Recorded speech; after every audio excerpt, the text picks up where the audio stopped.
In the freezing night, crimson blood spread across the white snow as a man collapsed, still clutching the trembling hands of two children.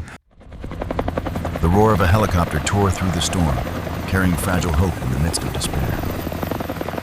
That moment was more than a fight for survival. It was a haunting testament to the power of love and courage.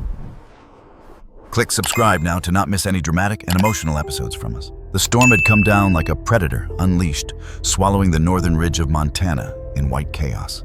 Snow scythed across the mountain pass, each gust of wind like a blade slashing against steel and skin alike. The road was nearly invisible, just a faint gray ribbon buried beneath shifting drifts that seemed alive, curling and collapsing, erasing every sign of direction. On nights like this, even the hardiest truckers pulled off to wait it out. But Daniel Hayes had no such choice. Duty never cared about weather or sleep or the fact that you could die on these roads before anyone found your body. The patrol truck crawled forward, tires growling, headlights dim against the fury of the storm.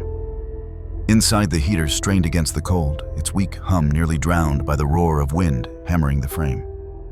Behind the glass, Daniel leaned into the wheel jaw, tight, his breath fogging in bursts. He'd driven this ridge for years, but tonight the mountains felt hostile, like something ancient had woken and wanted him gone. Beside him, curled but alert, sat Men, his German shepherd partner. The dog's fur shimmered with a black and tan sheen under the erratic glow of the dashboard. His ears flicked with every snap of the wind, every shudder of snow pounding against the windshield. His body was taut, eyes burning amber in the dark, as if he already knew something Daniel didn't. That somewhere ahead, buried in the storm danger, waited. Daniel rubbed a gloved hand down his face, shaking off the weariness that clung like ice. He hadn't slept more than 3 hours in 2 days. Too many calls, too many stranded cars, too many frightened voices on the radio asking for help that couldn't always come. He muttered mostly to himself, but partly to the dog, almost through this stretch. "Just hold on, boy." His voice was steady, but his knuckles were white against the steering wheel. The truck pushed into another curve, tires skidding slightly before gripping again. The world outside was stripped of everything. No horizon, no stars, no sound, but the endless scream of winter. Then cutting through that suffocating void, something flickered. Orange, faint blinking, a pair of hazard lights barely visible through the wall of snow. Daniel's spine stiffened. He eased the truck down, pulse ticking faster. On this pass, this late, a vehicle stopped with hazards flashing meant trouble. And trouble up here usually meant life or death. "Stay sharp," Daniel said under his breath. Men was already up, muscles rippling as he leaned toward the windshield, a low growl simmering in his chest. The patrol truck rolled to a stop behind the stranded vehicle, a boxy gray pickup with a cargo bed enclosed by metal walls, half buried in snow. One tire was sunk deep into a drift, its rear lights pulsing weakly like the heartbeat of something dying. Steam curled from the hood, mixing with the snow before vanishing into nothing. Daniel killed the engine, flipped on his roof lights, and reached for the flashlight beside his seat. He glanced at Men, who was already standing on all fours, weight balanced ready. "With me," Daniel ordered softly. The door creaked open against the force of the wind. Ice bit instantly at his exposed skin, searing cold that sliced through the layers of his uniform. Snow whipped into his eyes as he stepped out, boots sinking deep. The storm wailed like a living thing.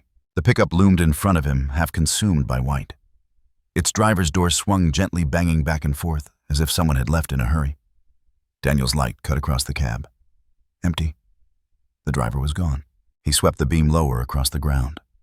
Footprints stamped into the snow, heading toward the tree line in long, urgent strides, a man fleeing fast.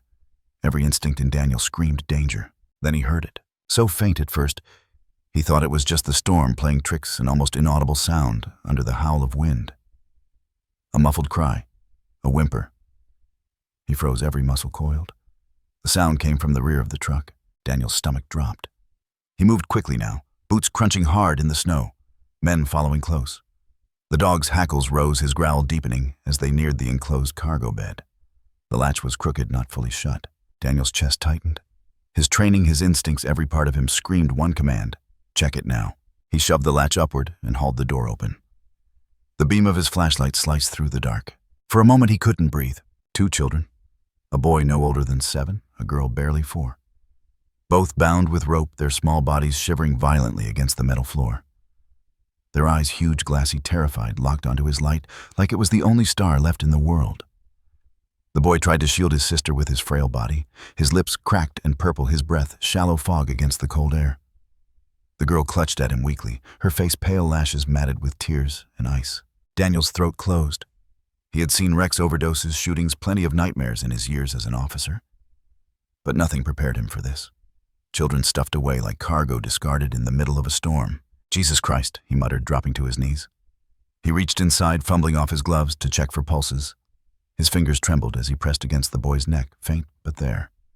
The girl too weaker, but alive. Relief surged through him so sharp it almost broke him. The boy's lips moved, a broken whisper. Don't let him take us back." Daniel's jaw clenched. His chest burned with rage and sorrow all at once. He wrapped his arms around the small bodies, pulling them close. They were feather-light, frighteningly still. He pulled his emergency blanket free, wrapping them tight, then lifted both into his arms, ignoring the fire that shot through his shoulders. From somewhere deep in the trees, muffled under the storm, came the sound of movement, footsteps, crunching snow, retreating fast. The man was running. The one who had done this. Daniel's instincts flared. Every muscle screamed at him to give chase, to drag the bastard down, to make him pay. For a split second, his gaze darted between the footprints vanishing into the woods and the fragile children pressed against his chest. Men growled low as if waiting for the command to hunt. Daniel shut his eyes for a beat fury clawing at him. Then he whispered raw and certain no. They matter more. He turned sharply, striding back toward his patrol truck, clutching the children like lifelines. Snow whipped into his face, stealing his breath, but he didn't falter. Men bounded beside him, a shadow of loyalty and muscle scanning every direction. Back at the truck, Daniel yanked the passenger door open, with one hand sliding the children onto the seat. The heater blasted weak warmth as he stripped off his jacket and wrapped it tighter around them. The boy's head lolled against his chest, eyelids heavy, but his tiny hand clutched Daniel's sleeve with desperate strength. The girl's lips trembled. A single word rasped out, barely audible. "Cold." Daniel swallowed hard, brushing damp strands of hair from her face. "Not for long, sweetheart. Not while I'm here." He reached for the radio clipped to his vest, static. Nothing but dead air. He tried again, twisting the dial, but the storm had eaten every signal. No backup. No ambulance. No help coming. His pulse hammered as he stared at the frozen windshield. They were alone, cut off. 2 children hanging on by threads, a storm strong enough to bury them alive, and a predator still out there in the dark. Daniel exhaled, slow, steady, forcing the chaos in his chest into focus. He'd been in storms before. He'd pulled people out of avalanches, dragged bodies down cliffs when he was a mountain rescuer years ago. He knew survival in white hell better than most, but tonight wasn't about him. It was about them. His hand drifted to Men's head. The dog whined softly, amber eyes locked on his partner's face as if to say, "We're not losing them. Not tonight." Daniel nodded once, a vow tightening in his chest. He gripped the wheel with one hand, the other resting protectively near the children. The road ahead was invisible, the storm relentless. But there was no choice to make anymore. He muttered, voice low but certain. "We keep them alive, whatever it takes." The patrol truck roared back to life, wheels grinding against ice headlights, slicing a narrow tunnel through the storm.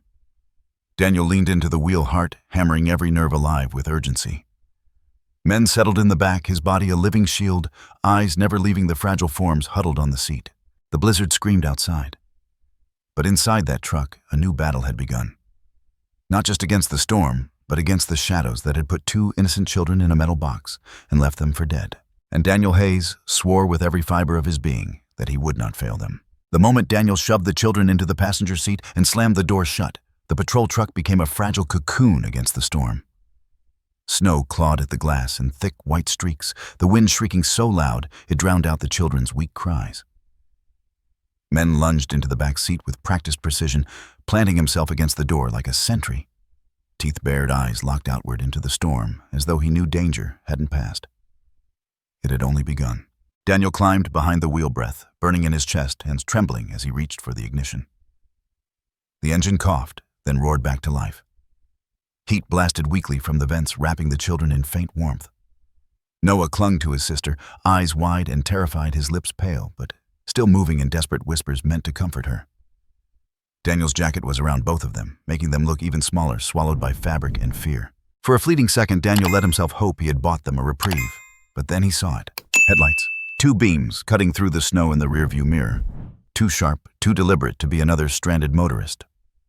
The beams multiplied, flaring into 4, then 6. Shapes of vehicles emerged, dark, hulking, crawling closer, with predatory patience. Daniel's guts sank. Whoever had dumped those kids hadn't abandoned them entirely. They were circling back. The first growl of engines cut through the storm, low and menacing, more mechanical than human. They weren't ordinary trucks. They were reinforced, boxy silhouettes, with steel plating glinting beneath the snow-armored vehicles built for pursuit. Men snarled, his growl rising in pitch claws, scraping the seat as he pressed against the glass. Daniel's mind snapped into survival mode. Every fiber of training screamed run. He slammed the truck into gear and floored the accelerator. Tires spun, struggling for grip, before lurching forward, clawing into the icy road. The patrol truck bucked and groaned, but surged ahead. Snow erupted behind them like shattered glass. The children jolted, Noah's arms tightening protectively around Lily. "It's okay," Daniel rasped, though his voice betrayed the strain.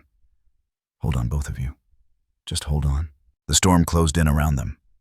Visibility dropped to almost nothing, the road vanishing in sheets of white. Daniel gritted his teeth, relying on memory more than sight. He'd patrolled this ridge for years, but the storm made everything alien familiar. Curves twisted into traps, sheer drops. Invisible just beyond the edge of snow, behind the pursuers gained ground. Their engines thundered like beasts, headlights flashing wildly in the blizzard. One vehicle swerved closer, skidding dangerously before correcting its bulk, looming in the mirror. A steel-plated front grille glared like a charging bull. Daniel's pulse hammered. He forced the truck faster, feeling it slide, catch, then slide again. Every jolt threatened to rip the wheel from his hands. Men barked furiously, body stiff, every sound a warning. Then the first impact came. A brutal slam from behind rattled the patrol truck so hard, Daniel's teeth clacked. The children screamed. The rearview mirrors shook with the sight of an armored nose pressing against their tail, trying to shove them off the road. "Damn it," Daniel hissed. He yanked the wheel, letting the truck slide sideways just enough that the push glanced off, sending them skittering, but not over the edge. Snow sprayed up in a blinding sheet. His heart pounded so hard it hurt. He had seconds, maybe less, to decide. The highway ahead curved sharper, hugging the cliff. If they stayed on it, they'd be pinned, boxed in by heavier vehicles. He needed another option. Somewhere, anywhere. Memory slammed into him. The mine, 6 miles north, buried in the ridge.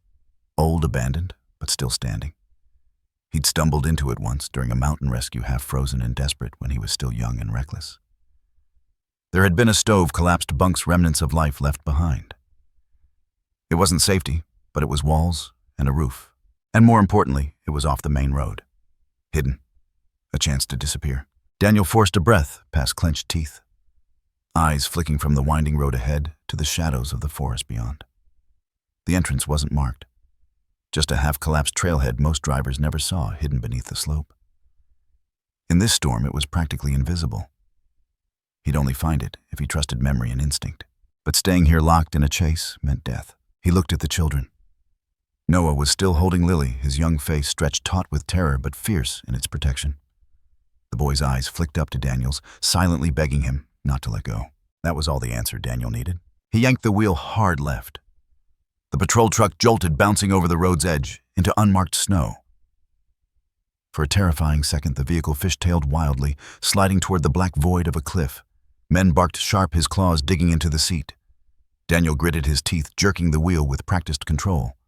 The tires caught, biting deep, and the truck surged forward onto a snow-choked trail. Headlights behind them flared. The armored vehicles tried to follow, but their heavy frames struggled in the deep powder engines, roaring with effort. For a moment, Daniel gained distance. The forest swallowed them. Pines bent under the weight of snow branches clawing against the truck's sides. The world narrowed into a tunnel of white and black shadows and chaos. Inside the cab, every sound was amplified. The groan of metal, the squeal of tires, the labored breathing of 2 frightened children. Lily whimpered softly, clinging tighter to her brother. Noah pressed his cheek against her head, whispering something Daniel couldn't hear, but recognized a brother's promise. Daniel's chest ached. He pushed harder on the accelerator, urging the truck forward through drifts that threatened to choke it dead. The headlights barely pierced the storm, but his mind clung to the memory of the trail, every bend, every dip etched into muscle. Behind them, the engines hadn't disappeared. They growled closer again, the predators refusing to relent. Shapes moved through the storm, hulking shadows weaving between trees, armored bodies crashing forward. Son of a bitch, Daniel muttered, jaw clenched. He slammed the truck through a rut, bouncing violently. The children cried out but held on. Men barked again, sharp and furious. His amber eyes darting to the rear window. His entire body vibrated with the instinct to fight, to leap out and tear into whatever threatened them. But Daniel shook his head once, low and steady. Not yet, boy. Not yet. The road narrowed, winding along a steep ridge. One wrong slip, and they'd plunge into the abyss. Daniel's vision blurred with sweat and snow, his hands raw on the wheel. He could feel the weight of those armored beasts behind him, their engines pounding like war drums. Every breath was survival. Every turn was a gamble. He forced himself to think past the terror clawing at his ribs. The mine was close. If he missed the turn, they were finished. Ahead, the storm parted just enough to reveal a landmark, a twisted pine tree, bent low and scarred by lightning. Daniel's heart leapt. The trailhead was just beyond it, nearly invisible, half buried in snow. He whispered, almost there, though the words were more to himself than anyone else. The armored trucks closed in. One swerved alongside, ramming the patrol truck from the side. The impact jolted through Daniel's bones, sending the vehicle skidding dangerously close to the ridge. Snow crumbled over the edge, vanishing into black nothing. Lily screamed, clutching Noah tighter. Noah's eyes widened, his voice breaking. Please, Daniel roared back at the storm, I've got you. He slammed the brakes, letting the patrol truck skid just enough that the pursuing vehicle overshot, sliding ahead into a drift. Snow exploded around it. Daniel seized the opening, flooring the gas again, barreling past the twisted pine. The turn appeared a narrow gap in the trees, almost invisible, already choking with snow. He didn't hesitate. He swerved, forcing the truck into the opening branches, clawing at the sides as they plunged into darkness. The pursuers thundered past on the ridge road, their headlights vanishing into the blizzard. For the first time in minutes, silence pressed in. Only the sound of the truck's engine, struggling, but alive. Daniel's breath came ragged, chest heaving. Men let out a low whine, ears flicking, bodies still taut with readiness. The children sagged against each other, trembling, but alive. Daniel didn't let himself relax. Not yet. His eyes stayed fixed on the narrow path ahead, winding deeper into the forest, toward the mine he prayed still stood. They had escaped the hunters for now. But the storm was far from done, and so was the nightmare. The snowstorm did not let up. The wind howled against the patrol car, as if the mountain itself wanted to sweep them into the abyss. Daniel's grip on the steering wheel was tight, knuckles white beneath his gloves. But his eyes flickered between the treacherous road and the two children huddled together in the back seat. Noah held his sister close, whispering words of comfort far too heavy for a boy his age. Lily's small hands clung to him, eyes wide with fear, her breath fogging the glass. Beside Daniel, men shifted suddenly, ears pricking up, body tensing. The dog let out a low growl, sharp and guttural, not directed at the children, but at something ahead, something outside in the storm. Daniel knew that sound well. It was a warning. He didn't need to see the ambush to know it was there. Years on the force, years before that as a rescue soldier, had carved instincts into him as deep as the scars on his skin. Through the curtain of white dark silhouettes emerged, barely visible against the snow. A truck angled across the narrow road, blocking the path. Behind it, movement figures, shifting rifles glinting under the harsh beams of headlights. Hold on, Daniel muttered, both to the kids and himself. His voice carried that steady firmness of a man who could not afford to let fear show. Men barked loud and commanding, leaping toward the window claws, scraping against the dashboard. The dog's entire body was a weapon honed for moments like this. Daniel yanked the wheel, and the patrol car slid sideways on the ice, narrowly dodging a spike strip hidden beneath the snow. The children screamed, thrown against the seatbelts, but Daniel's voice cut through their panic. It's okay, I've got you. Don't be afraid. We're not stopping. The storm swallowed his words. Yet somehow they reached Noah. The boy's wide eyes locked onto Daniel's reflection in the rearview mirror, and for a moment, something shifted, fear giving way to a fragile trust. Bullets cracked in the distance, muffled by the blizzard, but close enough to rattle the frame of the vehicle. Men lunged at the door teeth, bared, his body vibrating with feral intensity. Daniel knew the dog wanted out, wanted to fight. But this wasn't the time to let him go. Not yet. He slammed the car into gear and barreled toward the narrow shoulder snow, spraying up in violent arcs. The enemy truck's headlights swung in the storm, blinding him, but Daniel's focus tunneled. He wasn't just driving a vehicle, he was steering the fate of two children who had no one else. And in that moment, he saw another face. A girl, maybe 12, with auburn hair tied in braids, smiling up at him with a gap in her teeth. His niece Ellie. The memory hit him so hard his breath caught. He had been too late that time, too late to stop her from vanishing into the dark, too late to save her from the faceless men who had taken her. They never found her. Never. The guilt had carved into him year after year, a wound that never closed. And now, staring at Noah and Lily's terrified faces, Daniel felt the old scar tear open. He would not fail again. He would not lose another child to monsters in the night. "Stay down," he barked, ducking his head, as another round of gunfire sliced through the storm. The glass spiderwebbed near the passenger window, shards glittering across the seat. Men snarled and snapped at the broken glass, his body shielding the children from the spray. Daniel pressed the accelerator harder. Heart pounding.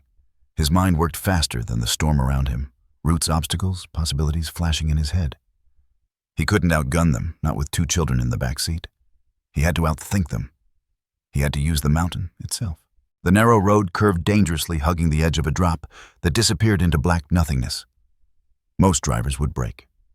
Daniel didn't. He leaned into the skid tires, screaming as the patrol car swung dangerously close to the ledge. Snow poured over the cliff, vanishing into the void.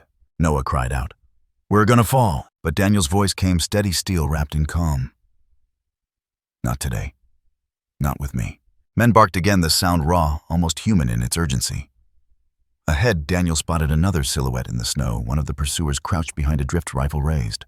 Without hesitation, Daniel jerked the wheel and clipped the snowbank, sending a wave of ice crashing down onto the man. The figure disappeared, swallowed by the avalanche of his own trap. The children gasped. Daniel didn't let them look. "Eyes on me," he ordered, catching Noah's gaze through the mirror again. "You keep your sister close. You don't let go of her.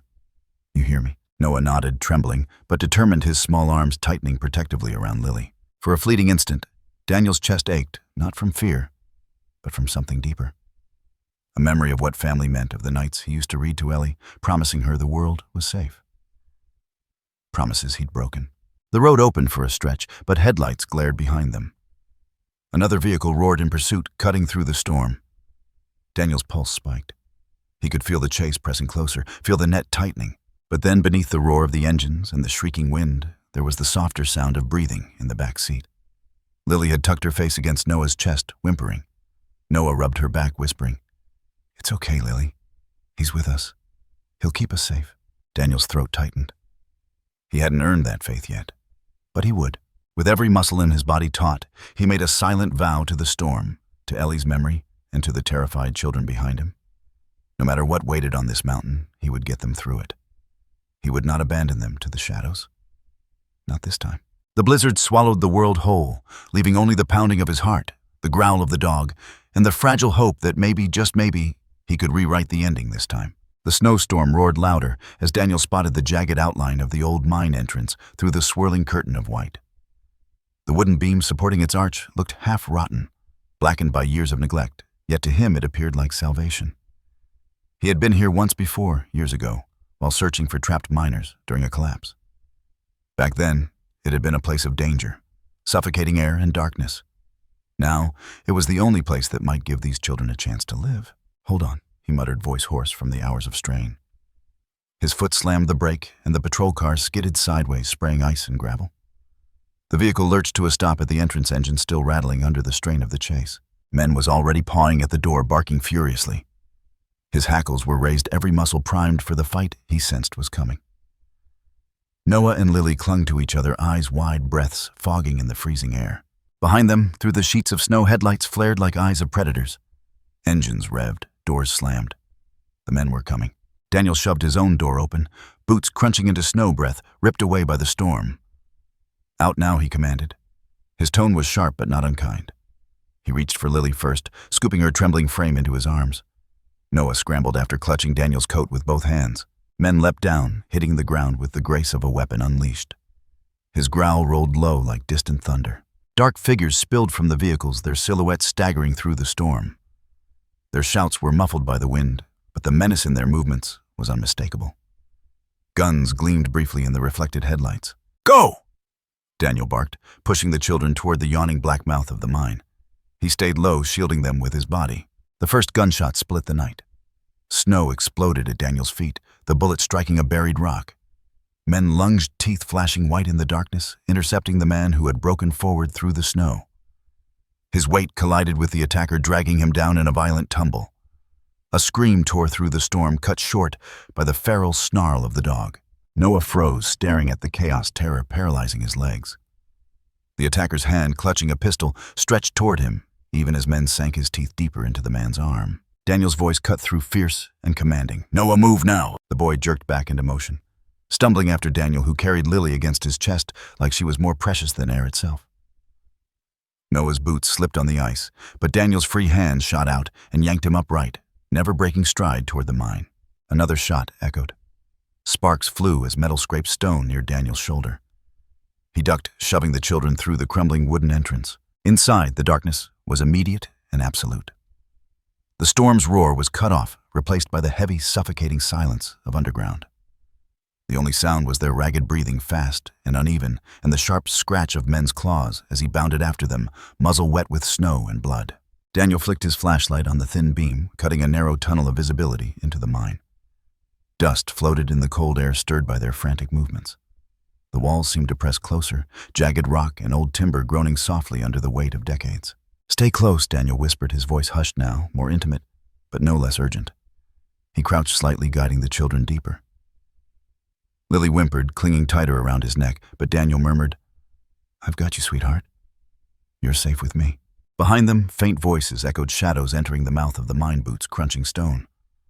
Their pursuers were coming in. Daniel forced himself to focus, every nerve stretched taut.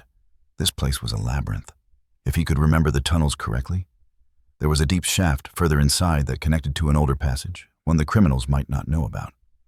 But getting there would mean leading the children into even greater darkness. Noah's hand found his coat again, squeezing tight. "Are they going to catch us?" the boy whispered, voice trembling. Daniel's jaw tightened.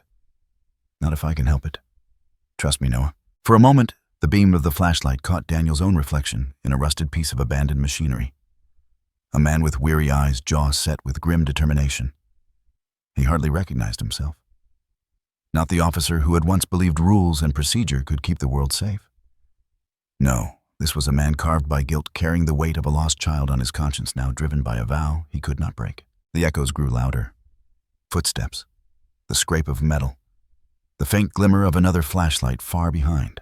Men's growl rumbled again, ears pinned forward, body angled toward the sound. He wanted to fight to hold the line. Daniel laid a steady hand on the dog's shoulder, whispering, "Not yet, buddy. Stay with me." They pushed deeper. The air grew colder, damper. Water dripped somewhere far off, each drop striking stone like a ticking clock. Daniel's beam passed over carved graffiti on the walls, miners' initials from decades past, remnants of lives once swallowed by this place. It felt less like refuge and more like a tomb. And yet it was all they had. Suddenly a noise ahead. Not an echo this time, real close.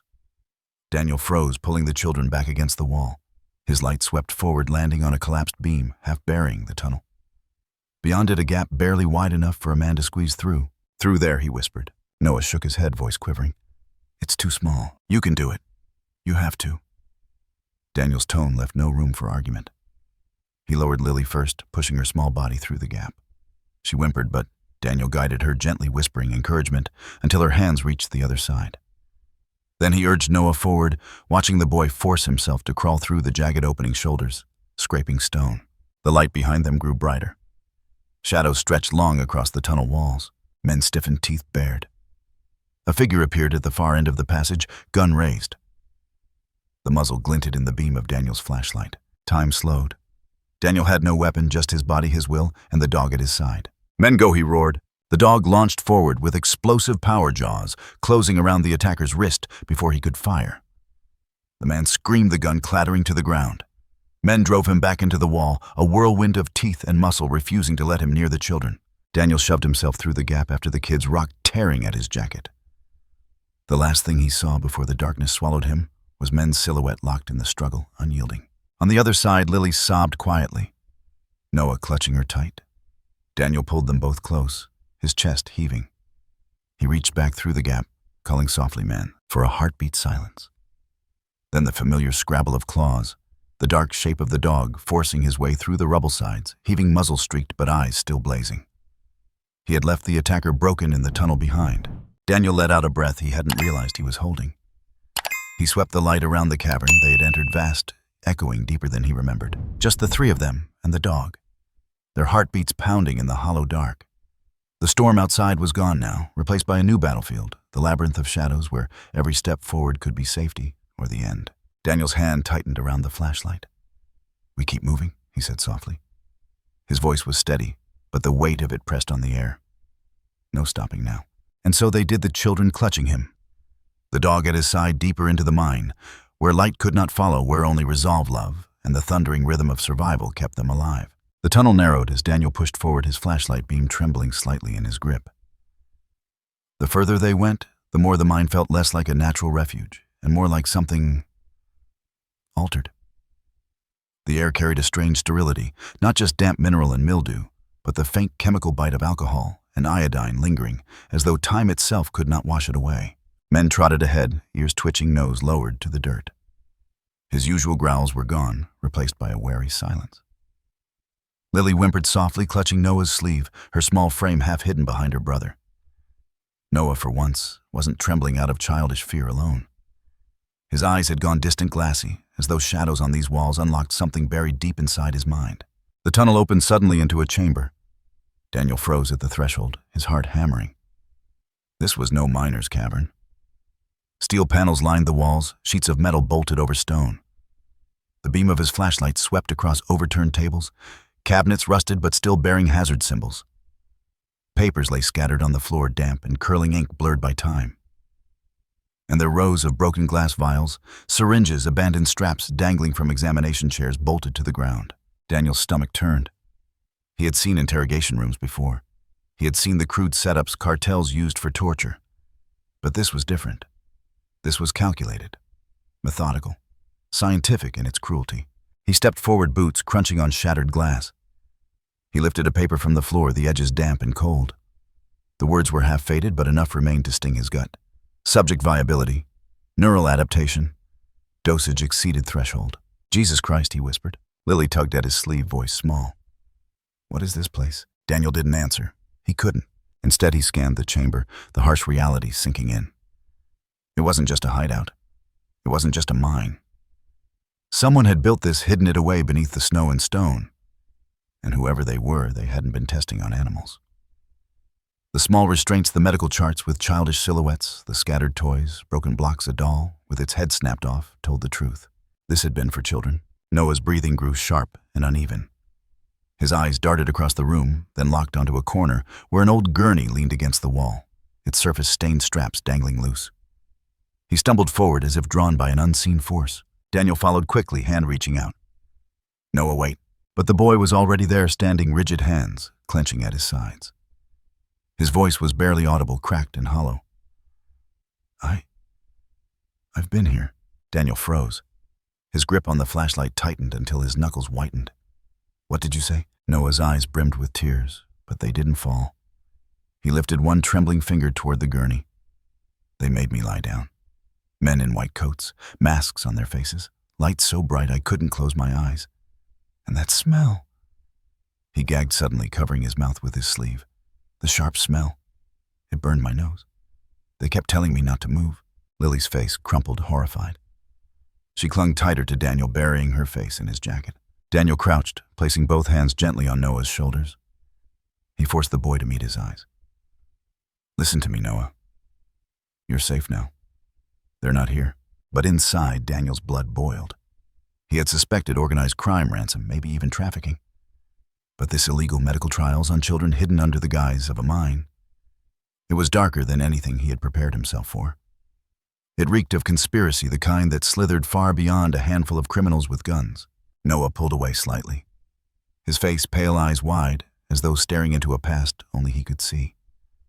"They stuck needles in me. They said it would make me stronger. But it just hurt." I screamed. Lily screamed. There were other kids too. I could hear them in the rooms. And then everything went black. His voice cracked on the last word. The flashlight trembled in Daniel's grip. He wanted to tell the boy he didn't need to remember, didn't need to speak, but he knew the memories weren't just trauma. They were evidence. They were truth. Daniel scanned the walls again.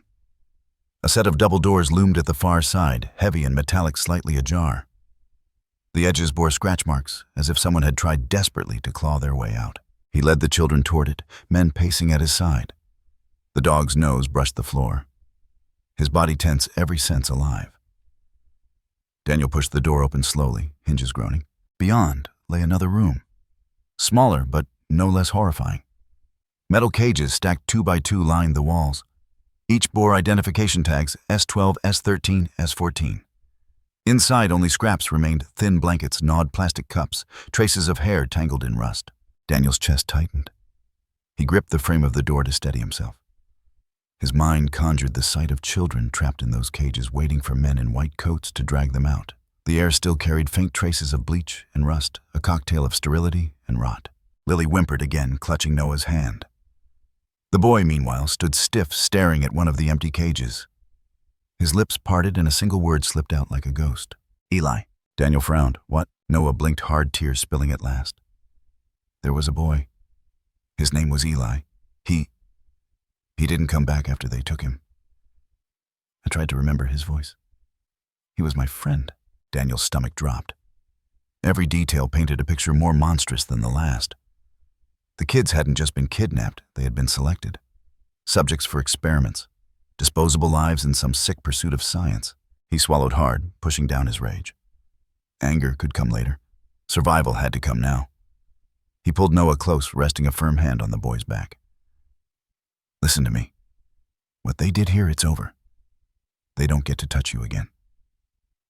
Do you understand? You survived. That means you're stronger than they ever imagined. Noah shook, but he nodded faintly. Daniel turned his flashlight across the floor, catching more papers, scattered binders left behind. He crouched, thumbing one open. Diagrams filled the pages, childlike figures connected to tubes, notations about drug dosages, references to neural response times. The acronyms meant nothing to him, but the cold precision behind them chilled him to the bone. This isn't just kidnapping, he muttered under his breath. His voice was low, almost to himself. This is a goddamn experiment. Sanctioned by someone with money, resources, reach. Someone who wanted children as lab rats. The enormity of it pressed down on him. He was no longer just a former cop helping 2 lost kids. He was a witness now, standing at the edge of something vast and vile, something that stretched far beyond this storm. Men whined softly, ears twitching toward the tunnel behind them. The echoes of pursuit were still there, faint but approaching. Daniel shoved the binder into his coat, grabbed a fistful of papers, and stuffed them in too. Evidence. Proof. If they made it out alive, the world needed to see this. He turned back to the children. We have to keep moving. There's more of this place, and if there's another exit, it'll be deeper. Stay close. Don't look back. But Noah lingered a moment longer at the cages. His small hand brushed one of the bars, trembling. His lips moved silently, as if whispering goodbye to the ghost of his friend. Then he forced himself to step away, eyes hardened in a way no child's should ever be. Daniel watched him, heartbreaking, and swore silently he would burn this place down before he let history repeat itself.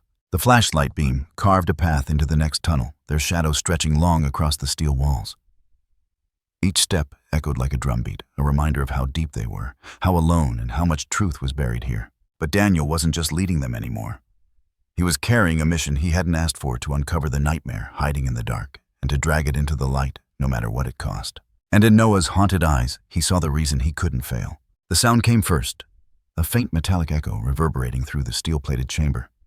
Daniel froze mid-step, raising one hand sharply for silence. Men stiffened, head lifting, ears flicking. The dog's low growl confirmed what Daniel already knew in his gut. They weren't alone anymore. The criminals had found the trail. Daniel swept the flashlight back toward the corridor they'd entered from. Darkness stretched behind them, heavy and absolute, but beneath that veil, faint vibrations thudded like distant footsteps. The storm outside wasn't their only threat now. The hunters had breached the sanctuary of the mine, and the chase was about to ignite into blood and steel. He crouched instantly, whispering to the children, "No sound. Stay low, stay close." Lily's breath hitched, trembling.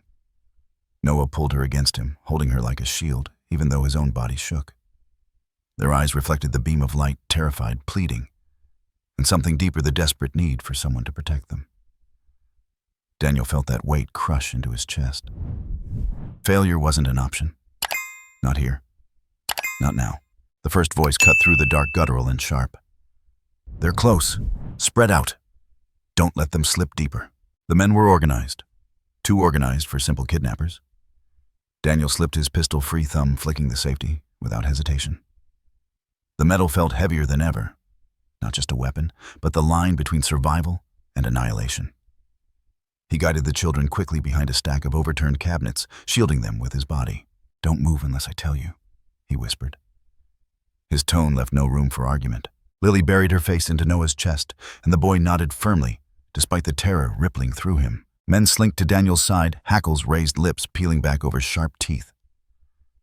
The dog was silent, but vibrating with lethal intent. One command and he'd lunge like a blade drawn from its sheath.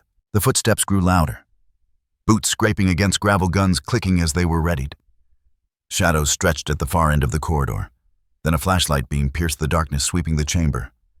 Daniel pressed flat against the steel wall, heart hammering, counting the seconds. 3 men entered first, armed with rifles. Their movements were crisp, disciplined. These weren't street thugs. They were trained. One swept the flashlight across the room, grazing dangerously close to the children's hiding place. Daniel exhaled slowly. His finger hovered against the trigger, his mind calculating. Narrow corridor, minimal cover. One mistake and bullets would ricochet everywhere, shredding the fragile barrier between the children and death. The decision crystallized. There was no room for hesitation. He surged from the shadows, pistol raised. Down, he barked at the children. The first shot cracked like thunder in the confined space.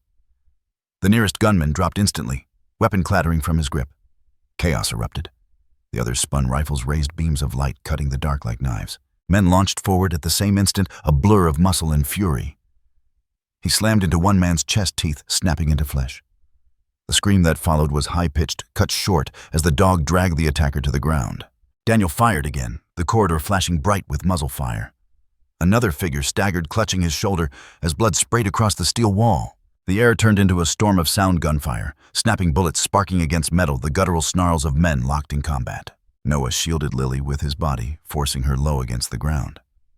His hands clutched hers tightly, as though sheer grip could tether her to life.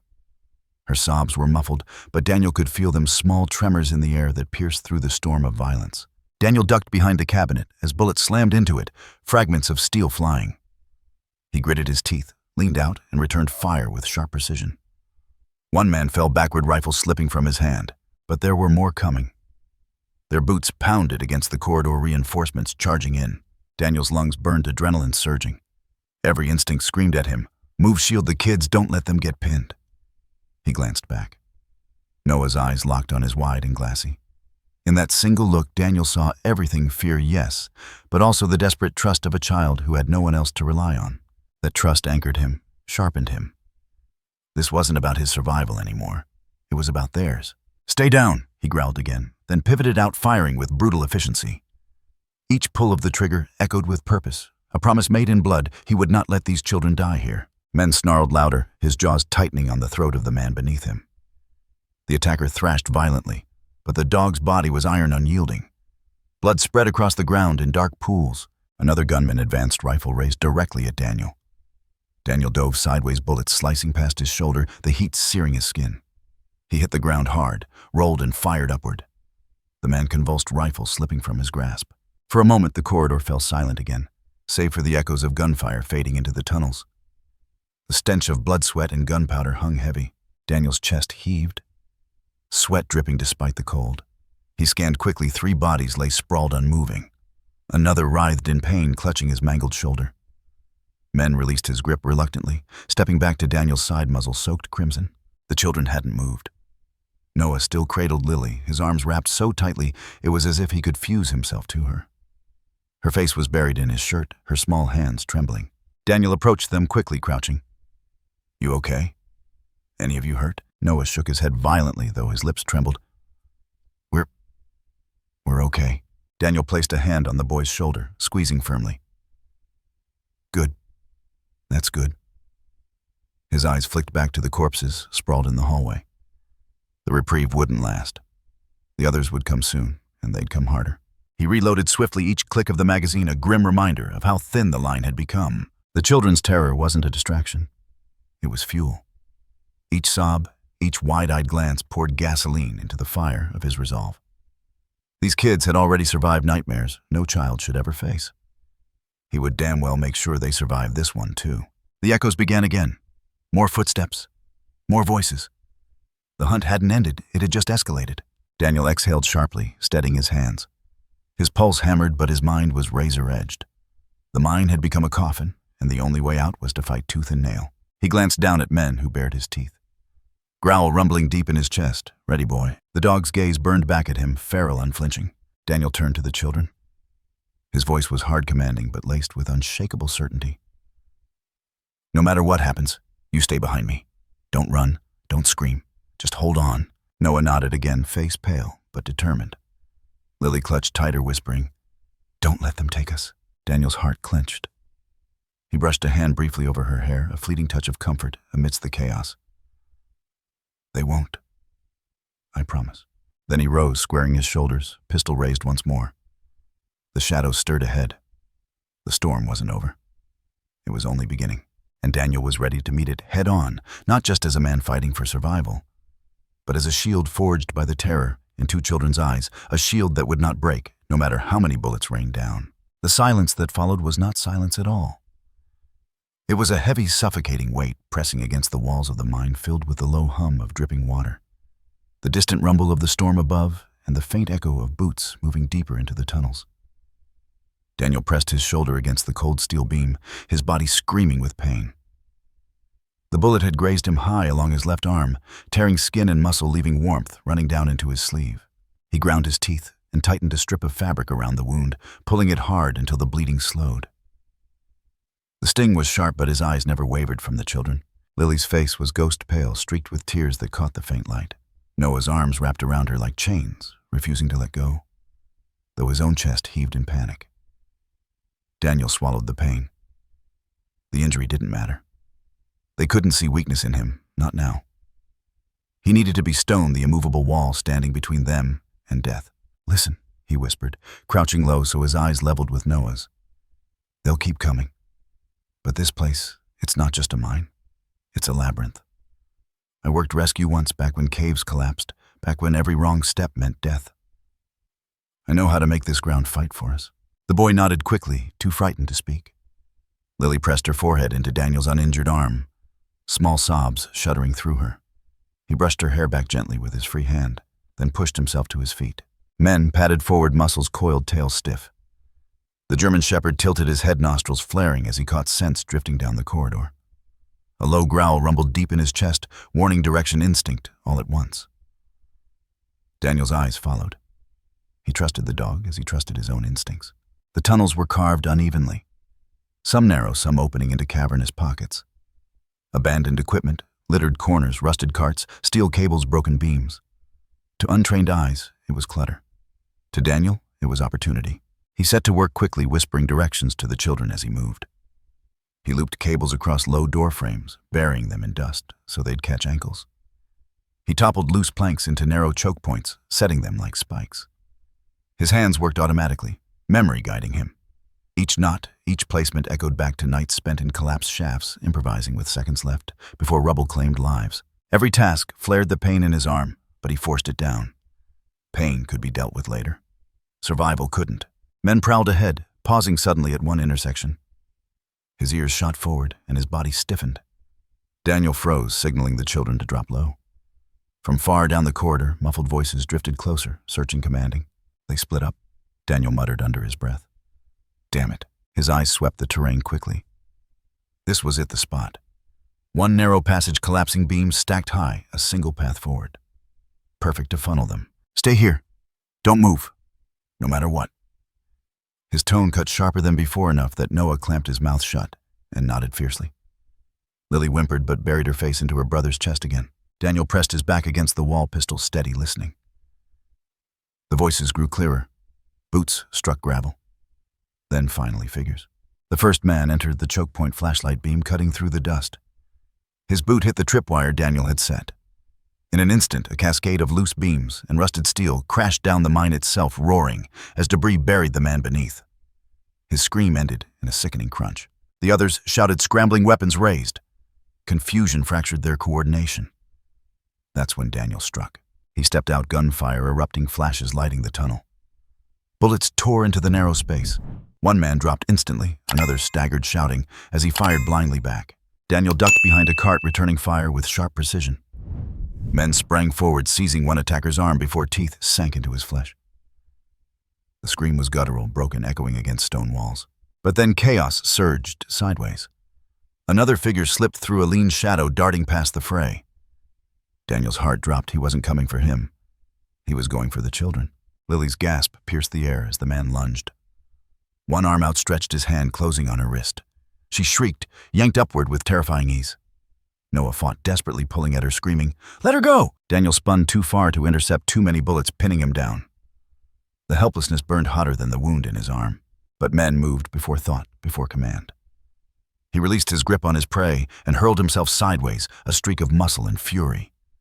His body slammed into the attacker with bone-crushing force. The man toppled backward. Lily ripped free from his grasp. Men landed square across his chest, teeth tearing at his jacket, growl thunderous. The attacker screamed, clawing at the dog, but men didn't relent. He pressed down harder, a living shield between Lily and the man's grip. Daniel's pulse pounded as he surged forward, seizing Lily by the shoulders and yanking her into his arms. She sobbed, clutching at him with desperate strength, burying her face into his chest. "It's okay, I've got you," he muttered fiercely, pressing her against him, even as bullets whined past. "You're safe. You're safe." Noah stumbled forward too, arms wrapping around them both, trembling. For a moment, all Daniel felt was their tiny bodies against him, their terror, their reliance. That moment dug deeper than any wound, but there was no time to linger. Men's growls cut through the storm, ferocious, relentless. Daniel raised his pistol and fired clean. The man beneath the dog went limp, weapon clattering uselessly from his hand. The corridor was chaos again. Smoke and dust, thick enemy shouts echoing. Yet in that chaos, something had shifted. Daniel glanced at men who stood over the fallen attacker body, vibrating with adrenaline, chest heaving. His muzzle was streaked, but his eyes burned with loyalty, protective and unflinching. "You saved her," Daniel whispered hoarsely. His chest clenched with gratitude that words could never fully capture. Men turned his gaze on him, ears flicking, tails stiff as though to say, "Always." Daniel pulled the children closer, crouching low behind cover again. Lily clung so tightly her nails dug into his jacket. Her sobs hadn't stopped, but there was something else in her grip now. Not just fear, but trust. Trust in him and men in the fragile shield they'd built together. Pain pulsed through his arm, hot and relentless. But Daniel straightened anyway. He couldn't crumble. Not while their lives depended on him. "They'll keep coming," he said, under his breath, more to himself than to anyone else. "But so will we, every step of the way." His eyes swept the tunnel again, mind already planning the next trap, the next stand. He wasn't just fighting men anymore. He was fighting fate itself, bending every ounce of training, every memory of rescue, into this war for survival. Behind him, two children huddled, trembling but alive. Before him, shadows moved again, more enemies pressing forward. Beside him, a dog stood, bloodied but resolute, ready to throw his life into the fire without hesitation. Daniel flexed his injured arm, tightened his grip on the pistol, and exhaled. The mine was no longer a tomb. It was a battleground, and he was ready to make it theirs. The storm outside was nothing compared to the storm inside the mine. Dust hung thick in the air, turning every breath into grit, every sound into something sharper, more jagged. Daniel's body ached with every movement, but the ache was nothing compared to the truth dawning on him. They weren't just up against desperate men anymore. The enemy had escalated. The first crack of heavy gunfire confirmed it. The tunnel walls shook as high-caliber rounds ripped through stone, spraying fragments like knives. Sparks danced in the darkness as bullets pinged off steel beams. Daniel shoved Noah and Lily lower into the alcove, shielding them with his body. "They've brought heavier weapons," he growled under his breath, eyes narrowing as he scanned the corridor. He could see them now, silhouettes cutting through the dust, moving with brutal purpose. These weren't just stragglers. This was a coordinated push. Shotguns, assault rifles, even the dull menace of a grenade launcher slung across one man's chest. Daniel's heart thudded not from fear, but from the sick understanding of what this meant. They wanted to end it here, to Bury him, the children, and the dog, beneath the earth itself. The children trembled, clutching at each other. Men's growl rose again, low and dangerous, though even the dog's body betrayed fatigue. His side bled from a shallow gash where shrapnel had torn fur and skin. Still his stance didn't waver, eyes locked forward, waiting for Daniel's signal. Daniel pressed his palm against the wall, grounding himself.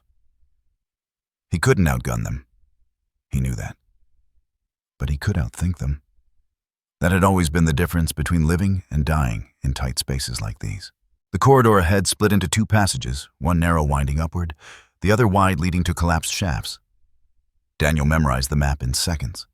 One was a trap, the other salvation, but only if he bought time. "They're coming hard," Daniel muttered, half to the dog, half to himself. So we hit harder. The firefight erupted. The tunnel exploded with deafening noise, muzzle flashes lighting shadows like lightning. Daniel fired from cover, every shot measured, deliberate. One enemy fell, another staggered, but for every man who went down, another filled the space, advancing. The ground shook as a grenade clinked against the stone. "Down!" Daniel roared, grabbing Noah and Lily, pulling them hard against the earth. The explosion ripped through the tunnel, fire and dust slamming into their bodies. Daniel shielded the children with everything he had, the shockwave rattling his bones. When the roar faded, ringing filled his ears. He lifted his head, coughing through smoke. Men was already on his feet again, staggering slightly, but his teeth bared fur, bristling. He refused to yield. Daniel's chest swelled with something fierce. "Good boy," he rasped. The enemy pressed forward closer, now the glow of their flashlights cutting arcs through the smoke. Daniel's gun clicked empty. He ducked behind the overturned cart, ejecting the magazine, fumbling for another. His injured arm screamed with every motion, blood soaking the makeshift bandage. One man charged forward, rifle raised. Daniel didn't think, he acted. He hurled the empty magazine straight at the man's face, just enough to startle him. In that heartbeat, Daniel lunged, slamming his shoulder into the attacker's chest. They collided with brutal force, tumbling into the dirt. Daniel wrestled the weapon from him, jamming the butt of the rifle into his throat. The man gurgled, collapsed. Daniel ripped the rifle free, spun, and fired down the tunnel, cutting into the advancing line. His breaths came ragged, body burning with exhaustion. Every muscle screamed that he was at his limit, but he couldn't stop. Not here. Not now. Behind him, Noah cried out.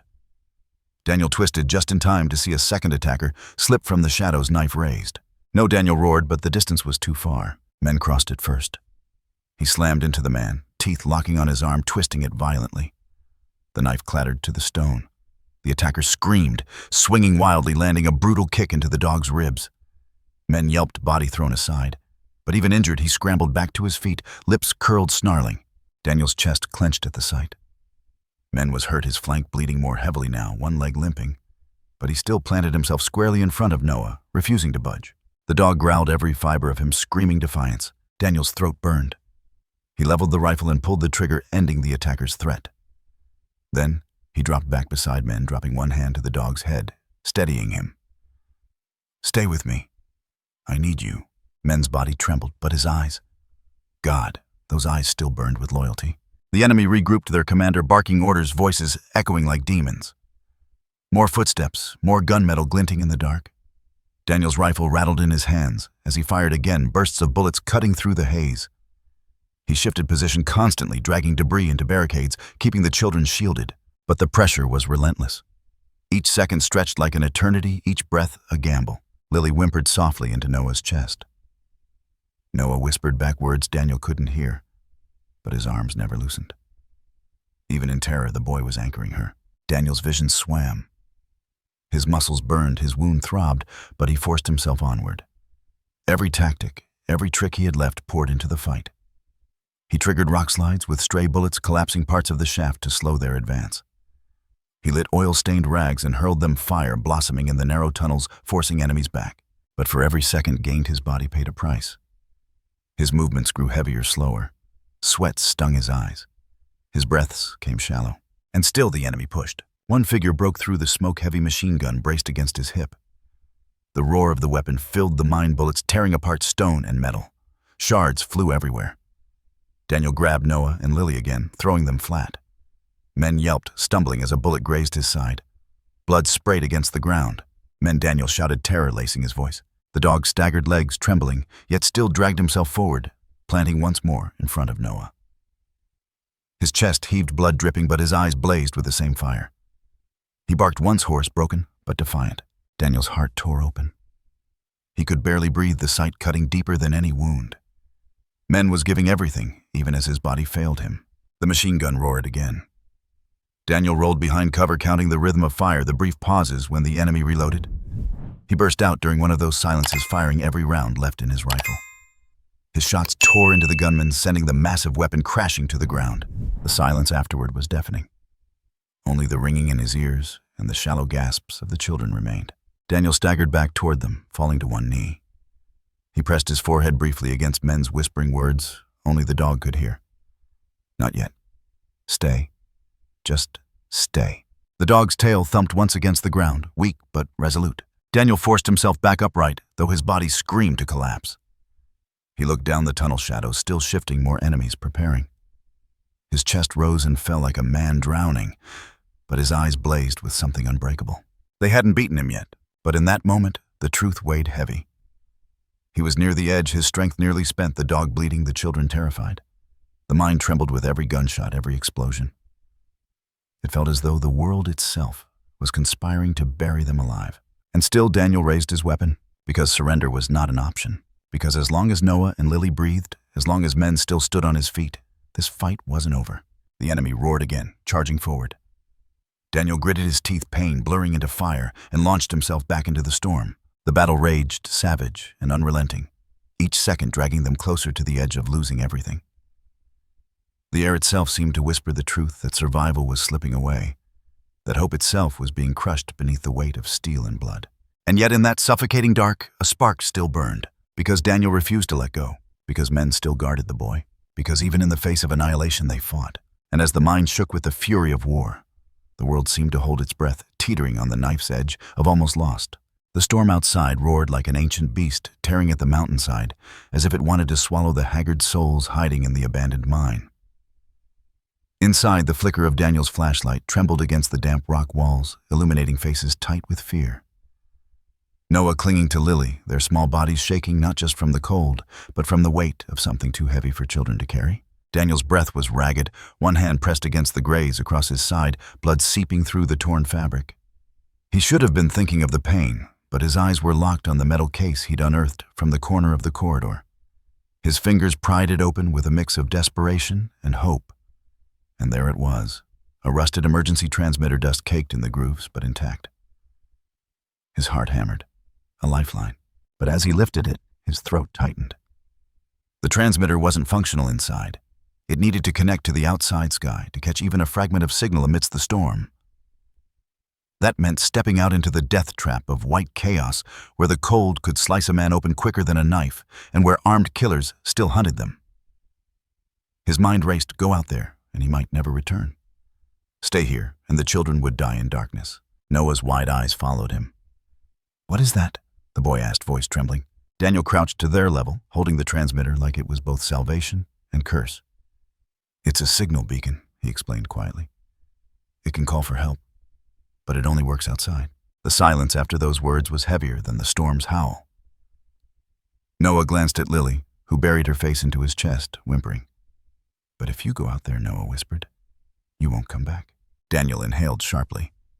The truth hovered between them, unspoken, yet undeniable. He placed his large, calloused hand on the boy's shoulder, his voice steady despite the storm inside him. Listen, Noah. Sometimes we don't get to choose what's safe. Sometimes we only get to choose what's right. The boy's lip quivered. He shook his head fiercely, fists clenching against the fabric of Daniel's jacket. No, you can't. You promised you'd keep us safe. Daniel's eyes softened with a pain deeper than any wound. He thought of his niece, the little girl he had lost years ago. He remembered her voice calling his name and how silence had answered in the end. He could not let history write the same ending here. He pulled Noah into an embrace, rough but protective, pressing the boy's head against his chest. I swore to myself. Daniel murmured, voice cracking, that I'd never let another child vanish while I still had breath. You too. You're not going to be ghosts in this storm. Not while I'm standing. Men, bleeding but still alert, limped closer, resting his head against Daniel's leg. His eyes, sharp, unwavering, seemed to echo the man's resolve. The shepherd knew. He would go where Daniel went no matter what. Daniel leaned back, looking at Noah squarely. "I need you to be strong," he said. His tone shifted, firm, yet tender. "Stronger than you've ever been. Lily is little and she'll follow you. You have to protect her when I can't. You're her shield now." Noah's face crumpled, tears spilling down his cheeks. "But I'm just a kid." Daniel's hand squeezed his shoulder with quiet force. "That's what makes you brave. You're scared, but you'll stand anyway. That's what a protector does." The words dug into Noah like a brand, sparking something buried under fear. He sniffed hard, straightened his spine, and nodded. Not fully convinced, not entirely ready, but trying. And that, Daniel thought, was enough. Lily lifted her small, tear-streaked face, whispering, "Don't go." Her voice was barely audible, fragile as glass. Daniel's chest ached. He crouched, cupping her cheeks, with hands roughened by years of labor and loss. "Sweetheart, I'm not leaving you. I'm making sure the world knows you're here. If I don't, the bad men win, and we can't let that happen." He kissed her forehead, lingering there a moment longer than he allowed himself. The storm outside wailed louder, as if time itself was running thin. Daniel straightened, gripping the transmitter in one hand, his pistol in the other. His body screamed from fatigue, but his soul burned with clarity. He turned to men. "Guard them. With your life." The dog gave a low growl, not of fear, but of oath. Noah grabbed Daniel's sleeve one last time, desperation in his voice. "Please, don't die." Daniel looked down, eyes fierce, yet gentle. "If I fall, it'll be because I stood for something that mattered. And you, Noah, you'll carry it forward. Protect your sister. Remember what I said." The boy's jaw tightened. "I will," he whispered, voice breaking. Daniel nodded, pride and sorrow mingling. He racked the pistol, tucked the transmitter close to his chest, and moved toward the cavern's mouth. The icy wind screamed through the cracks, like the voice of fate pulling him out into the unknown. The children huddled together, watching his silhouette shrink against the darkness, their hearts thundering. For them, hope now walked into the storm, and Daniel, limping, bleeding, but unyielding, stepped into the white void. With a single vow echoing in his mind, "I will bring them into the light, even if it costs me everything." The storm was merciless, a white wall of rage that swallowed sound and blurred sight. Daniel forced his way into it, lungs searing as if he inhaled knives. The wind shoved him sideways, nearly ripping the transmitter from his hands, but he clutched it like a lifeline, staggering forward one step at a time. Snow lashed his face, biting into every cut and bruise until it felt like fire beneath ice. Beside him, men limped heavily, paws sinking deep into drifts. The shepherd's body was battered, his furs streaked with blood. But his resolve burned brighter than the storm. He stayed glued to Daniel's side as though tethered by something beyond flesh, a bond forged in survival, in trust that had no words. Daniel slammed the beacon switch, his fingers clumsy from cold. The device sputtered, its dim light flickering against the vast darkness. For a breathless second, he feared it would die, that their one chance would dissolve into silence. Then a weak signal pulsed. Barely there, fragile against the storm's roar, but alive. "Come on," Daniel rasped through cracked lips. "Someone hear us, please." The world narrowed to snow and pain. He dropped to one knee, clutching his side where fresh blood spread warm against the freezing air. His vision blurred, but above the howling wind, he thought he caught it, a faint mechanical thrum, distant but real. His head jerked upward. Against the chaos of the sky, a small blinking light wavered. A helicopter. Rescue. Tears stung his frozen lashes. He wanted to collapse, to surrender, but the storm carried another sound, a harsher one. Shouts, boots crunching over ice. The criminals had followed. From the darkness, figures emerged like demons, cut from the storm itself, rifles slung and eyes burning with desperation. They'd seen the beacon's flare, and they knew if rescue came, their secrets would die. Better to end it now. Gunfire cracked, muffled by the blizzard, but sharp enough to carve terror through the air. Snow exploded near Daniel's feet. Men barked, lunging forward, his body a shield even as bullets grazed past. Daniel staggered behind a jagged outcrop of rock, dragging the transmitter close. He had seconds before they overran him. His mind flashed to the children below, Noah's trembling voice, Lily's tear-streaked face. He couldn't let the story end here with their hope shattered at the edge of salvation. His body screamed for rest, but his will sharpened into steel. He peeked from cover. 3 of them advanced in a line, their shapes blurred, but their intent undeniable. He had only a handful of rounds left, a pistol against rifles. No odds at all. Yet surrender was death not just for him, but for the kids waiting in the mine. Daniel exhaled, steadying his grip. He waited for the wind to lull just enough to clear his sight, then squeezed the trigger. The first shot punched into the night, dropping one figure into the snow. The others roared in fury, spraying bullets, blindly tearing chunks from the rock at his back. Men charged into the storm, a streak of blood and fur. He crashed into one assailant teeth, sinking into flesh, dragging the man down in a violent tumble. A gun went off, sparks lighting the snow. But men refused to let go, even as a knife slashed across his shoulder. His growls were raw, primal, echoing through the storm. Daniel surged from cover firing again. Another attacker collapsed, his weapon spinning across the ice. But the last one was close, too close. His rifle raised, his shadow looming. Daniel lifted his pistol, but the click that followed was hollow. Empty. The man sneered. Stepping forward, the barrel of his rifle aimed directly at Daniel's chest. The storm froze around that moment, every heartbeat a thunderclap. Daniel braced defiant, even as death stared back at him. Then men lunged again, despite his wounds slamming into the attacker's legs. The rifle went off wild, the bullet grazing Daniel's shoulder, instead of piercing his heart. Pain shot through him, but adrenaline drowned it. He tackled the gunman, fists colliding with bone rage and desperation driving every blow. They struggled in the snow, each strike more brutal than the last, until finally Daniel wrenched the rifle free and pulled the trigger point blank. Silence fell, broken only by the storm's howl. Bodies lay scattered the snow, drinking their blood. Daniel collapsed onto his knees, chest heaving, every muscle screaming. Men limped to his side, collapsing against him, whimpering but alive. Above them, the thrum grew louder. The helicopter descended through the storm, its searchlight slicing the darkness like the hand of God. Daniel raised the beacon high, its faint pulse barely visible, but enough to catch the light's sweep. Relief surged through him, raw, overwhelming. Yet even as salvation loomed, his body faltered. He swayed, blood pouring freely now, vision tunneling. He felt men's weight against him, heard the shepherd's ragged breathing, and forced his hand to keep the beacon raised. Just a little longer.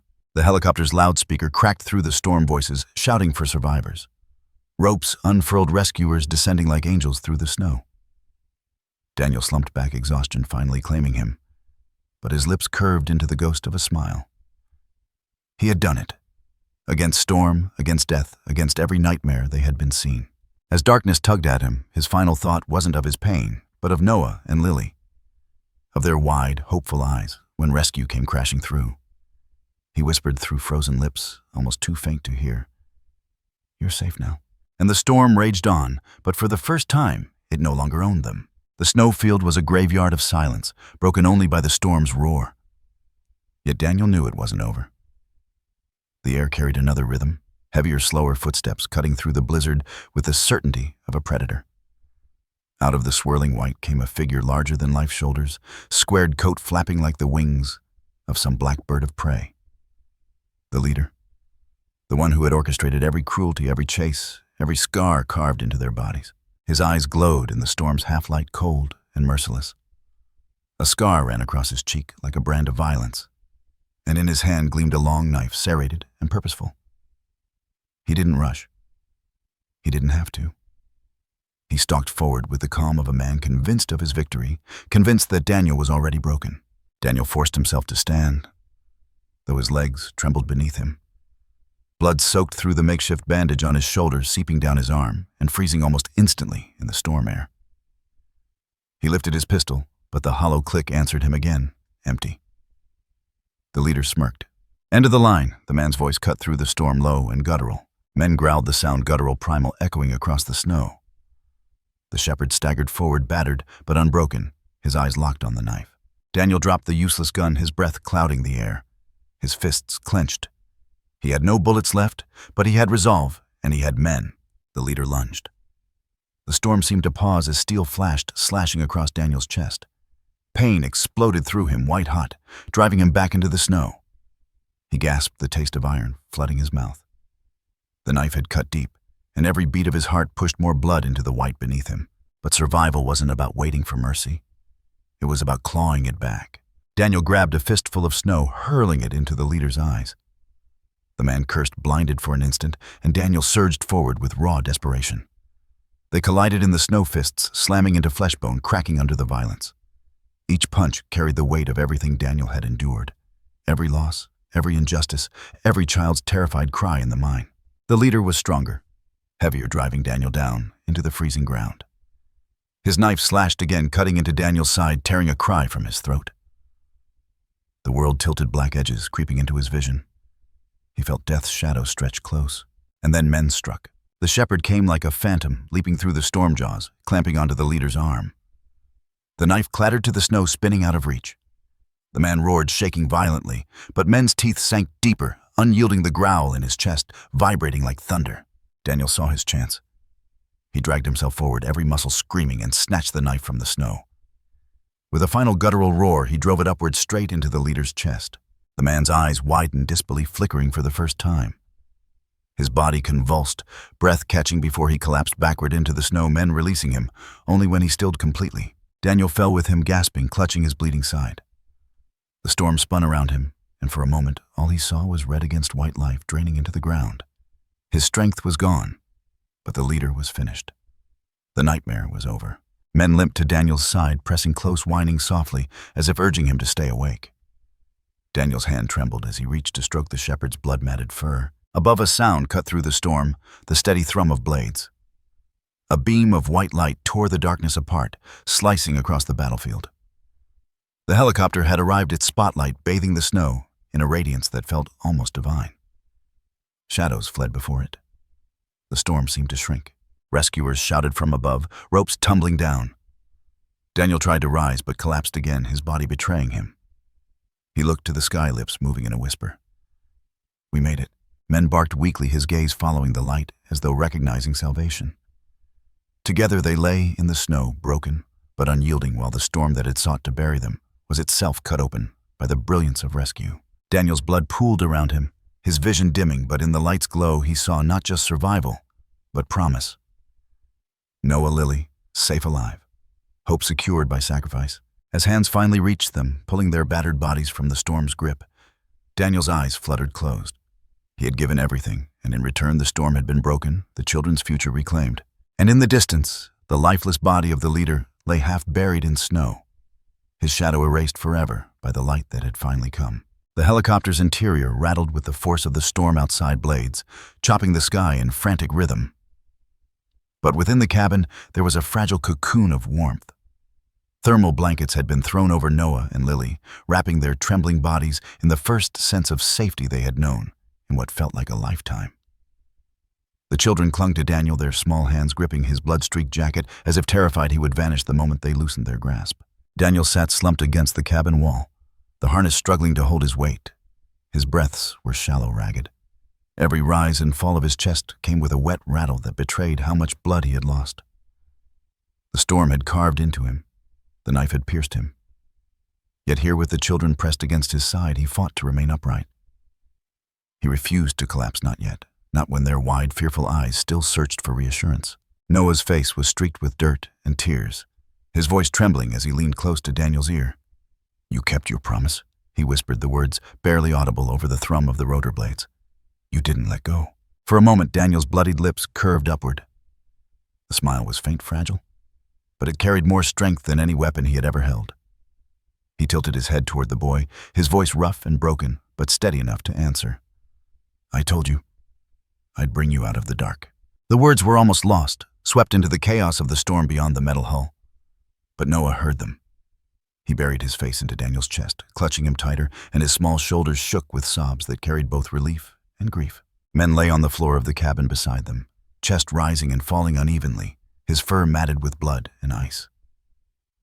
The shepherd's eyes were half closed, but when Daniel's hand dropped limply toward him, men shifted, pressing his head against the man's palm with a low whine. It was a sound of both pain and devotion, the voice of a companion who had bled beside him and would not leave even at the edge of death. One of the rescue medics crouched beside Daniel's hands, already working furiously. "He's bleeding out. We need compression here now," the medic barked, pressing thick gauze against the wound in Daniel's side. Another medic tried to insert an IV, his hands shaking with the turbulence, but Daniel barely flinched. His focus wasn't on the needles or the bandages. It was on the children curled into him, the warmth of their bodies against his own fading heat. Lily stirred, her tiny fingers clutching at Daniel's sleeve. Her voice was small, fragile, but clear enough to cut through the storm. "Don't go," she whispered. "Please don't go." Daniel's throat tightened. His vision blurred not just from blood loss, but from the weight of the plea. He bent his head slightly, pressing his lips to the crown of her hair. "You're safe now," he murmured, though the effort left him gasping.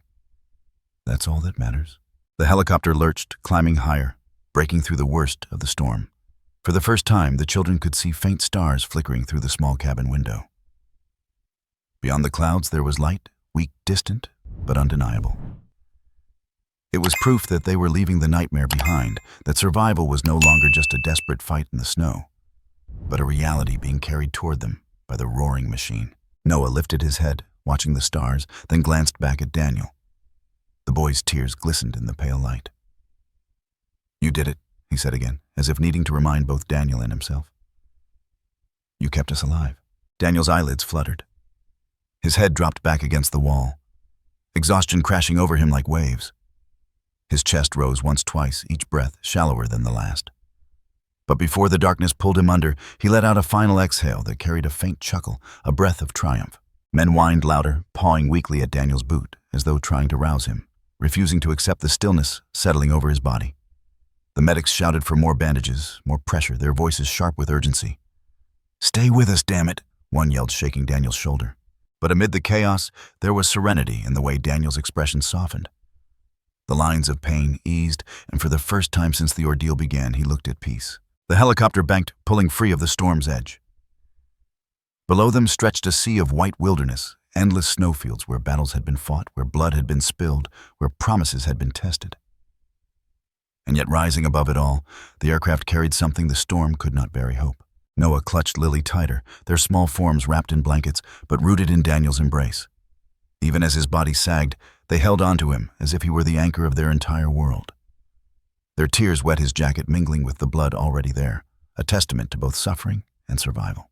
The medics worked desperately, their hands slick with crimson voices, rising in a rhythm of commands and pleas. But the children's world shrank to the steady beat of the rotor blades and the fragile warmth of Daniel's fading presence. At last Noah leaned close again, pressing his lips near Daniel's ear, repeating the words he had whispered before. "You kept your promise."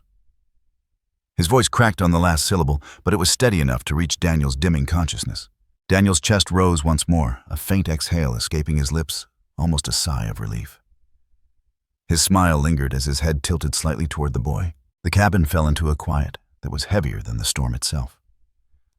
Men's soft whine was the only sound that broke at his head, resting against Daniel's unmoving hand. The pilot's voice crackled over the comms. "We're clear of the storm, ETA. 10 minutes to base." The words were meant to bring reassurance. But for those huddled in the back, they carried a bittersweet weight. Rescue had come, safety was near, but the cost had already been written in blood across Daniel's chest. Noah sat straighter, wiping his face with his sleeve, and held Lily's hand tightly. His gaze never left Daniel's, as if willing him to keep breathing, to defy death just a little longer. The boy's face was pale, but in his eyes there was a fierce, unyielding fire, the same fire Daniel had carried into every fight. Outside the window, the last traces of the storm swirled into nothingness, the sky opening to reveal a horizon kissed by faint light. It was morning somewhere beyond the clouds, and the promise of a new day was pulling them forward. The helicopter carried them out of the nightmare, away from the shadows of the mine and the snow-stained battlefield. Inside, hope and grief mingled in every tear, every breath, every heartbeat. They were alive.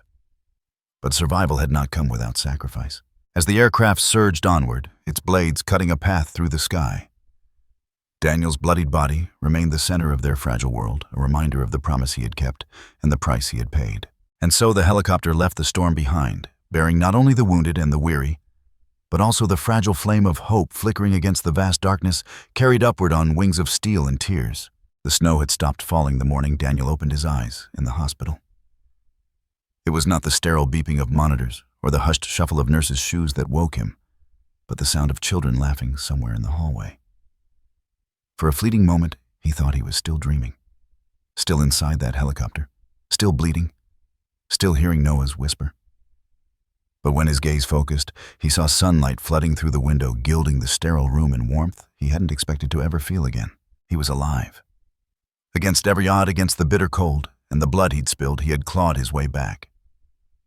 But survival had not come free. His body bore the scars of it. Bandages swathed his side stitches, held together the flesh that had once torn open under a blade meant to end him. His muscles screamed when he tried to shift, and his chest rattled with every breath.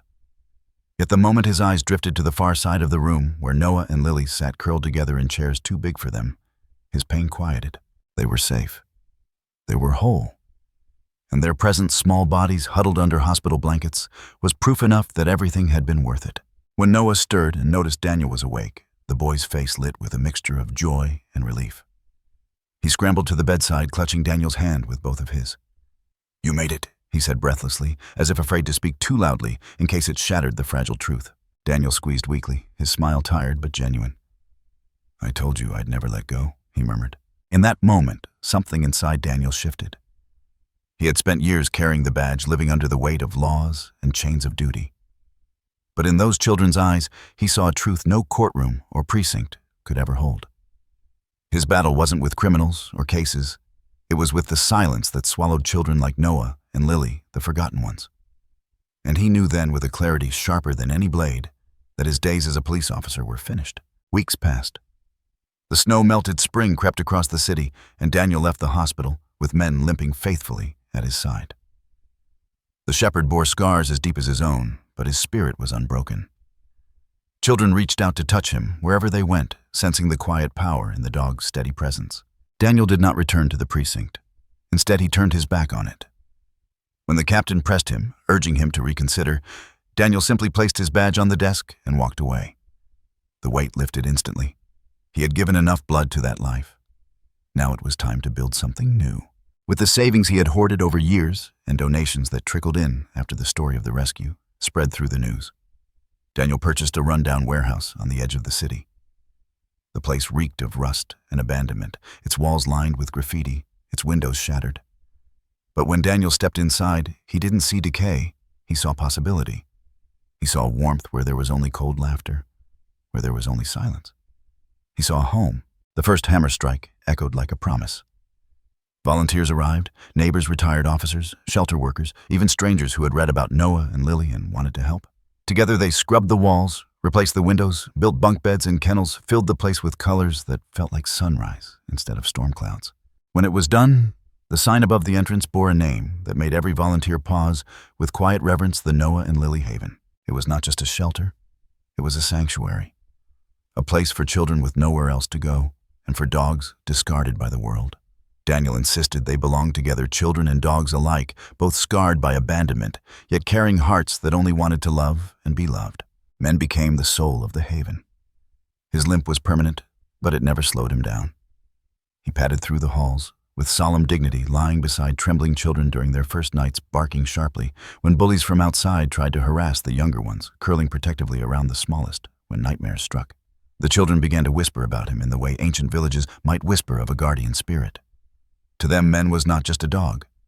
He was a protector, a silent promise that no harm would reach them again. Daniel poured himself into the work. He cooked meals, patched scraped knees, told stories at bedtime.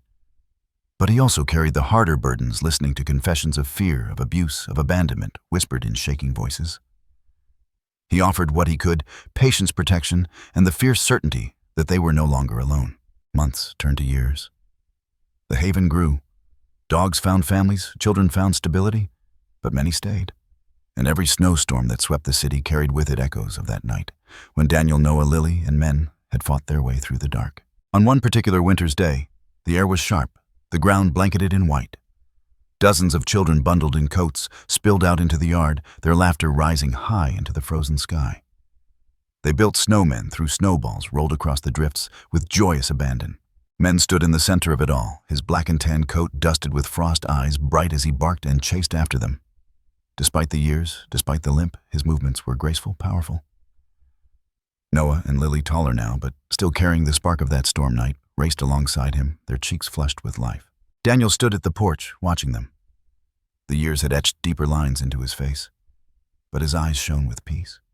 He no longer carried a badge. He no longer fought battles in dark alleys.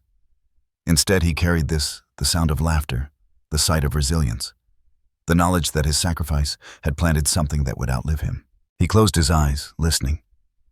The echoes of gunfire, of screaming wind, of whispered promises in the dark, all of it faded beneath the chorus of children's joy. A small girl darted up to him, tugging at his sleeve.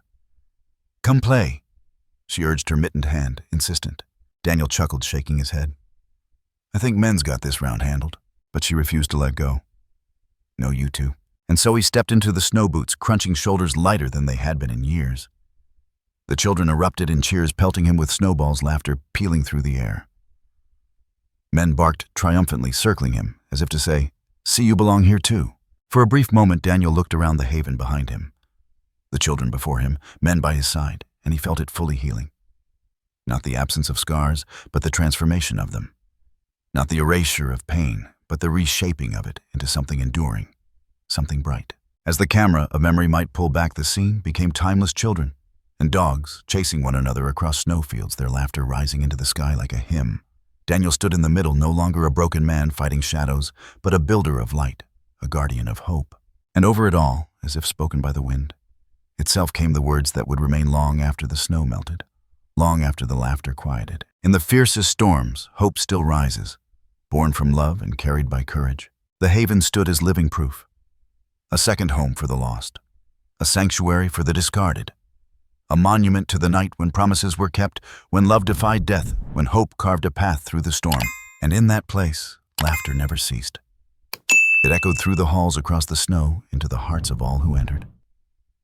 A promise fulfilled again and again, with every child who found shelter, with every dog who found a friend.